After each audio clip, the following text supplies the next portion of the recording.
De volta ao Estúdio 36, no oferecimento de Beira-Mar Shopping. Todo um prazer de viver.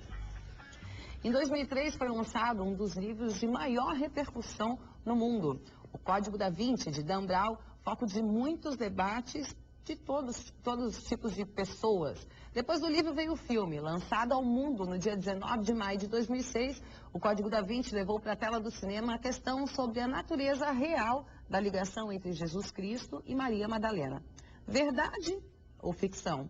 De acordo com a revista Veja, Dan Brown afirma ter desvendado uma verdade, para a qual o gênio italiano Da Vinci teria deixado pistas ardilosas.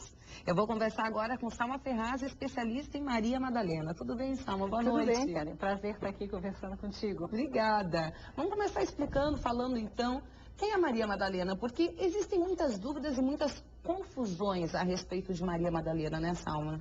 Tem, principalmente entre o pessoal que não é da área, né? Assim, um grupo restrito de teólogos não há confusão. Há confusão entre o povo que não tem acesso, né? A maioria das pessoas. A maioria, mas você tem ali na Bíblia várias mulheres, né? Então tem uma que quase foi apedrejada por adultério e que não é nomeada. Você tem Maria, irmã de Marta e Lázaro, e você tem uma pecadora que ungiu os pés de Jesus. Então, estou falando de 3 rostos. E depois tem Maria Madalena. O que se sabe sobre Maria Madalena? Era uma mulher que tinha condições financeiras muito boas, vinha de uma cidade chamada Magdala, um comércio muito grande, e que tinha 7 demônios. Cristo expulsou dela 7 demônios. Na Bíblia, geralmente, demônios está relacionado com problemas de doenças mentais. Então, ela poderia sofrer de bulimia, sistema nervoso. Bem, enfim, foram expulsos esses demônios e ela passou a servir a Jesus e os seus discípulos com os seus bens. Então você tem 4 rostos completamente diferentes. E Madalena, além de tudo, ela estava na crucifixão, estava na ressurreição e foi a primeira pessoa a ver Cristo depois que ele ressurgiu. Uhum. De onde é que veio a confusão? O Papa Gregório I, em 580, estava fazendo um sermão sobre a pecadora que ungiu os pés de Jesus, e aí em seguida falava sobre Madalena, e ele se enrolou todo e fez uma exegese completamente errada, dizendo que Madalena era a pecadora, aquela mulher pecadora.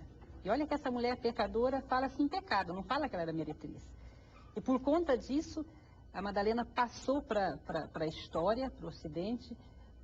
Esses 4 rostos foram compactados. Ela passou como sendo aquela que ungiu os pés de Jesus, como sendo a endemoniada, qual ela era, mas principalmente se confundiu o rosto daquela mulher que quase foi apedrejada por adultério, e ela passou para a história como sendo tudo isso, uma Inclusive pecadora. no filme Paixão de Cristo retrata isso, né? Exatamente, o Mel Gibson ali perdeu uma ótima chance de corrigir esse erro. Né? Então, de apóstolo, porque qual é o papel dela nos evangelhos? Ela, na realidade, o que é o apóstolo? Aquele que é enviado. E quando ela foi tocar Jesus, ele disse, não me detenhas aqui, vai e conta aos demais. Então ela foi a primeira, antes de Pedro, antes de qualquer coisa, ela foi a primeira anunciadora. Então, de apóstola do mestre, de enviada, de discípula, ela passou para a história como se fosse uma meretriz, uma pecadora que tivesse tentado atrapalhar o caminho de Jesus. Essa foi a grande confusão. Né? Uhum. Se você quiser participar desse bate-papo com Salma Ferraz, 3216-2828, você liga e participa ao vivo com a gente. Durante toda a entrevista vai estar aparecendo o número para vocês a qualquer momento ligar para a gente e participar ao vivo desse bate-papo.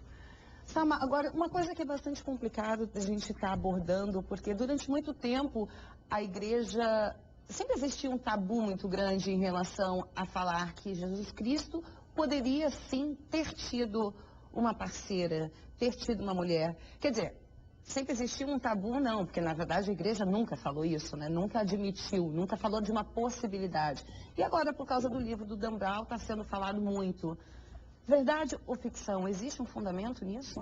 Bem, você tem uma lenda aí, nós estávamos na Madalena bíblica, né? Ficou bem delineada essa questão do apostolado dela. Agora, as lendas, porque eu sempre digo assim, que a igreja, ela não detém os poderes sobre o personagem, ela não tem os direitos autorais sobre os personagens. Eles saem da literatura, eles saem da Bíblia, da teologia e passam para a literatura. Então nós, desse grupo de pesquisa chamado Teopoética na UFSC, nós trabalhamos justamente como é que esses personagens saem da Bíblia e passam para a literatura, passam para a lenda. Né? Porque, por exemplo, você pode ser uma ateia, e de repente você dizer assim, aquela pessoa é um Judas, né?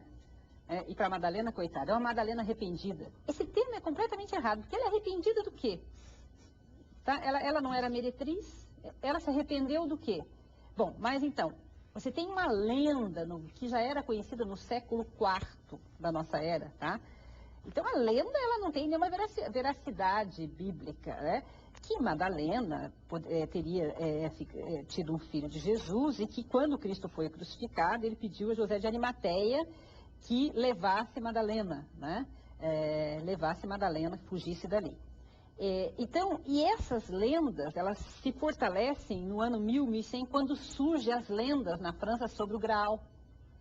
O Graal não tem nada na Bíblia sobre o Graal, só fala de que Cristo tomou um cálice sua última ceia. Uhum. Toda a teoria do Santo Graal, que José de Arimateia teria ido para a França e depois subido para a Inglaterra com o cálice sagrado onde Cristo bebeu sua última ceia e que quem conseguisse o cálice teria a imortalidade, tá? Uhum. Só que essa lenda diz que Madalena fugiu com ele, com José de Arimateia até o Egito, né? E eles chegaram na França no ano 42, com uma menina de 12 anos chamada Sara, né?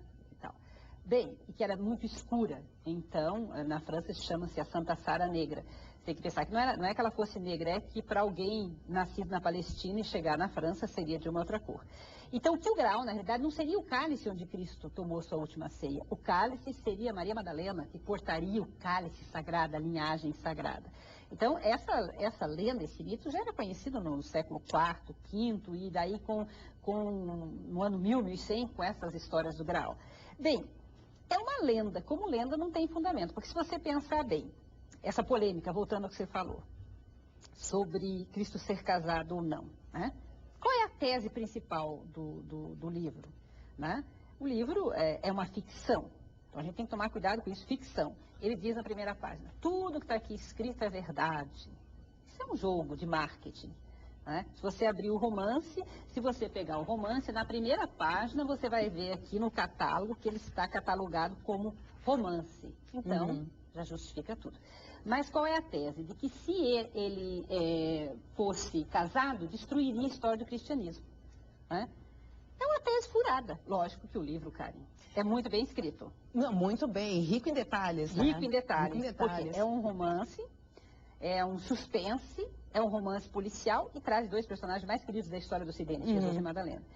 Mas por que é uma tese furada? O casamento era uma coisa sagrada no Antigo Testamento, entre os judeus, no Novo Testamento. Se Jesus fosse casado, porque depois vão dizer assim, a professora falou que ele era casado. Hipótese. Claro. Se ele fosse casado, a história do cristianismo não teria mudado em nada, mas a história das mulheres teria sido outra. Porque... tudo bem. Não, eu não estou nem querendo discordar, eu estou só pensando que, de certa forma, existe uma explicação para ambos os lados, tanto para dizer que Jesus Cristo nunca teve um relacionamento e não teve um filho, como existe para dizer que, sim, ele teve um relacionamento. Cada corrente tem. Vamos ver o que o pessoal de casa está